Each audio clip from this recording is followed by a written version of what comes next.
A friend invited me to dinner because she wanted to discuss Governor Gavin Newsom's prison reform policy. My friend's an abolitionist, but she admits she can't imagine how to abolish prisons and respond to crime in a way that society will support.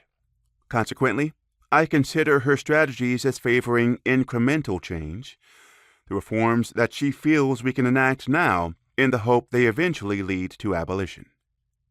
The waiter seated us, and my friend described Newsom's reform. He wanted to tear down death row, build a state-of-the-art rehabilitation center, repeat this process across California, and then call the prison problem fixed. The project would cost $20 billion over 25 years, a waste of money, because a lack of shiny buildings isn't the problem with prisons.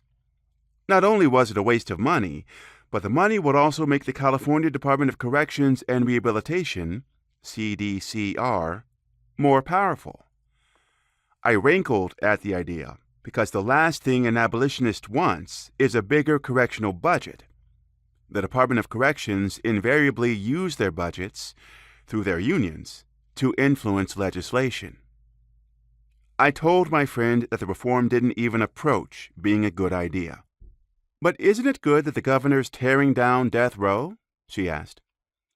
"You want to save 600 people on death row by throwing the hundreds of thousands of people this more powerful prison system will incarcerate under the bus?" She didn't. She also didn't believe anyone could stop the governor's plan, so she wanted to consider how playing along could salvage some good from the catastrophe.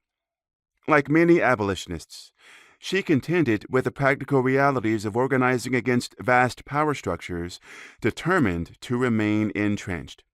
She was playing the game of trade-offs. I wanted her to know that I understand some situations call for trade-offs, but we can't make trade-offs that take us 2 steps forward but 4 steps back. I also wanted her to believe that we will never build a post-prison world unless we stop organizing for what we think people will give us and organize for what we want. But, as she pointed out, I'm just one opinion. "There's a lot of support for this plan among formerly incarcerated people," she said. She referred to the advisory council the governor had assembled to co-sign his project. Several other members were formerly incarcerated people working in the criminal justice reform sector. They'd once served life sentences just as I had. They had powerful stories of personal transformation and community service. Some of them had also received executive clemency from a governor of California just as I had. So why not listen to all of them instead of the one me? You don't have to listen to me. I didn't say this, but I'm saying it here. But abolitionists can't follow the lead of the incarcerated people on the governor's council because the governor chose white supremacists.